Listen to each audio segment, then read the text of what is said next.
स्टेपराइज की जानिब से जुनैद मुखातिब हूँ। आज एक शॉर्ट सी वीडियो के लिए हाज़िर हुए हैं जिसमें कोशिश करेंगे कि अपार्ट फ्रॉम रूडन कुछ जो जनरल क्वेश्चंस हैं आपके रिगार्डिंग डिफरेंट सोसाइटीज़ उनको क्लियर करने की कोशिश करें।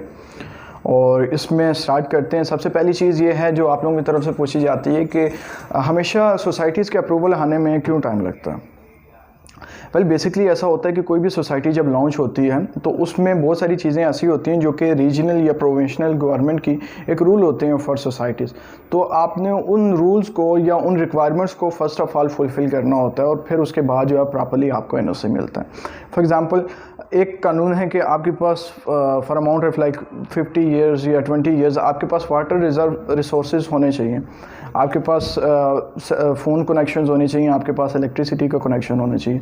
तो जब आप एक सोसाइटी लॉन्च कर रहे होते हैं और आप सोचते हैं कि सारी चीज़ें आप फुलफ़िल कर रहे हैं, आपके पास मौजूद हैं, तो at the end of the day आप कंप्लीट डॉक्यूमेंटेशन के साथ वहाँ पर हाज़िर होते हैं। और वो जब आप एक अदारे के पास जाते हैं, बेशक वो रीजनल हो, प्रोविंशियल हो या सिटी वाइज हो, तो उनको कंफर्म करने में कुछ टाइम लगता है। फॉर एग्जांपल आप क्लेम कर रहे हैं कि आपके पास 100 years of water reserve resources जो हैं वो आपके पास मौजूद हैं, और at the end of the day जब वो एक महकमा जो सरकारी महकमा उस चीज़ को कंफर्म करता है तो उसमें टाइम लगता है।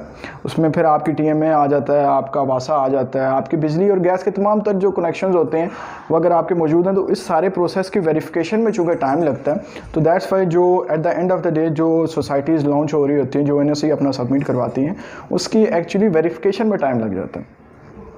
सेकेंड चीज़ ये है कि प्री लॉन्चिंग सोसाइटीज़ क्या हैं। प्री लॉन्चिंग सोसाइटीज़ एक ऐसी सोसाइटीज़ हैं जो कि पब्लिकली ने लॉन्च नहीं किया होता, उससे पहले जो है वो कुछ अमाउंट जो है या कुछ प्लॉट्स जो हैं वो बल्क में सेल आउट हो रहे होते हैं। और इसमें क्या फ़ायदा होता है, आप क्यों प्री लॉन्चिंग सोसाइटीज़ को लोग प्रेफर करते हैं। ऐसा होता है कि जब आप प्री लॉन्चिंग सोसाइटीज़ में एक अमाउंट परचेज़ करते हैं और उसके बाद विद इन सम टाइम, क्योंकि अगर आप इन्वेस्टर हैं और आप जानते हैं कि यार एक जगह ऐसी है कि यहाँ पर कुछ टाइम के बाद जो है वो हाइक आएगा, तो आप बल्क में 200, 300, 400 प्लाट जो हैं वो आप उठा लेते हैं।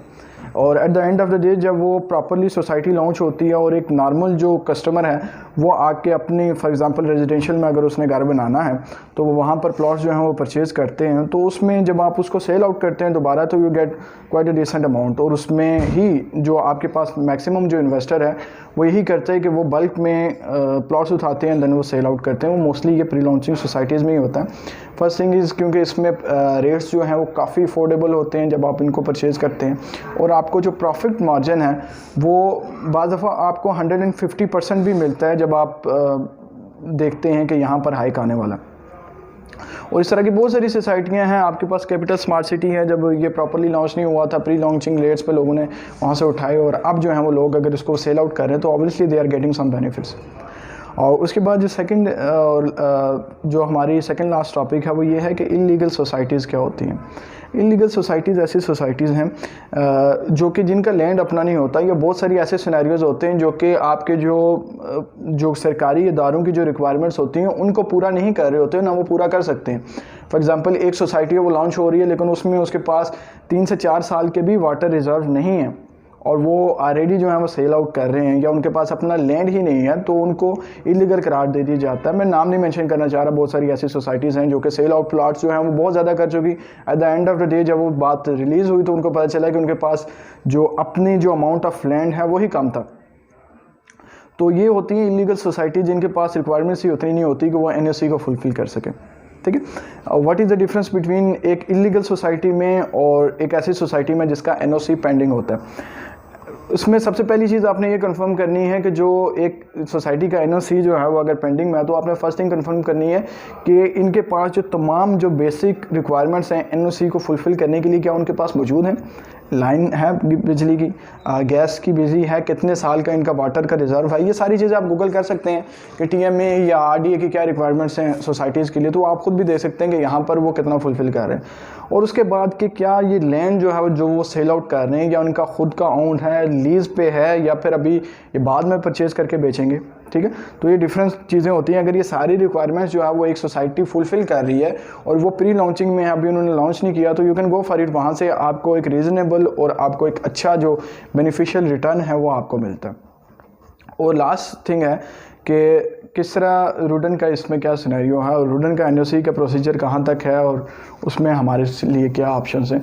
तो जो रुडन का बेसिकली जो एनओसी है which is also in a pending stage, आपको पता होगा कैपिटल स्मार्ट सिटी में 2013 में अप्लाई किया था एनओसी के लिए, और 2019 के इन स्टार्ट उनको जो है वो एनओसी मिला। तो आप अंदाज़ा कर सकते हैं कि ऑलमोस्ट 6 इयर्स जो हैं वो एक एनओसी के प्रोसेस के लिए यूजुअली लग जाते हैं। लेकिन फर्स्ट थिंग इज़ फर्स्ट कि आपने सबसे पहले ये चीज़ कंफर्म करना है कि जो रूल्स हैं गवर्नमेंट्स के सोसाइटीज़ के लिए क्या वो फुलफ़िल करते हैं। अल्हम्दुलिल्लाह हम सारी चीज़ों को वो फुलफ़िल कर रहे हैं।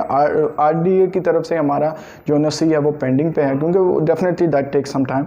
वासा की तरफ से और टीएमए की तरफ से जो है वो हमें अप्रूवल्स जो हैं वो रिटर्न अप्रूवल्स जो हैं वो मिल चुके हैं। आरडीए की जानिब से भी हमें डायरी नंबर मिल चुका है। तो दैट्स नॉट फार अवे कि जब हमें ऑफिशियली जो है वो हमें प्रॉपर गो अहेड मिल जाएगा कि अब आपको हम एनओसीज जो हैं वो प्रोवाइड कर रहे हैं। तो राइट नाउ हमारे पास हम जो लैंड है वो 18,000 कनाल हमारा अपना लैंड है, लेकिन जो हमने सर्वे किया है राइट नाउ नेस्पार्क की तरफ से जो हमने सबमिट किया वो 10,000 पे सर्वे कंप्लीट हुआ। नेस्पार्क की ऑफिशियल वेबसाइट पे आप जाके चेक कर सकते हैं। ऑब्वियसली एक बहुत बड़ा नाम है, बहुत बड़ा इदारा है, सिपैक को कम्प्लीटली वो हैंडल कर रहे हैं। एशिया में टॉप 15 पे एक ब्रांड आ रहा है, तो डेफिनेटली अगर वो हमारे साथ काम कर रहे हैं तो दैट मीन्स कि हम इलीगल नहीं हो सकते। तो बहुत सारी चीज़ें ऐसी होती हैं, और यहाँ पर बहुत सारे लोगों के लिए एक चांस है, एक ऑप्शन है कि वो किस तरह से एक मुनासिब वक्त में यहाँ पर इन्वेस्ट करके एक अच्छा अर्न कर सकते हैं। इंशाल्लाह इस पर मज़ीद डिटेल में भी वीडियो बनाएंगे कि कैसा होगा। लेकिन फ़र्स्ट ऑफ़ ऑल जो मैंने प्री लॉन्चिंग सोसाइटीज़ को टच किया था कि वहाँ से किस तरह से बेनिफिट मिल सकता है, तो 150% आपको मोस्टली इन्वेस्टर जो हैं वो अगर वो बहुत अक्लमंदी से इन्वेस्ट करते हैं तो उनको मिल जाता है। And this is the right society rural enclave, जिसमें आपको 100% से 150% इन्वेस्टमेंट पे रिटर्न आपको मिल सकता है। वो क्यों मिल सकता है? क्योंकि तमाम बेसिक बॉक्सेस जो हैं वो हमने टिक किए हुए हैं। लोकेशन आप लोगों के सामने है, मेन रिंग रोड के सामने हमारा इंटरचेंज आ रहा है। विद इन सम टाइम आप ज़्यादा बात भी नहीं करते, 4 to 5 मंथ्स में जो है वो यहाँ पर एक हाइक देखने में मिलेगा, और इन्वेस्टर जो हैं वो इससे ऑफिशियली जो है वो मुस्तफ़ीद हो सकते हैं। तो ये एक शॉर्ट सी वीडियो थी जिसमें डिटेल थोड़ी सी टच करने की कोशिश की थी। तो इंशाल्लाह नेक्स्ट वीडियो में दोबारा हाजिर होंगे। अपना ख्याल रखिएगा। अल्लाह हाफ़िज़।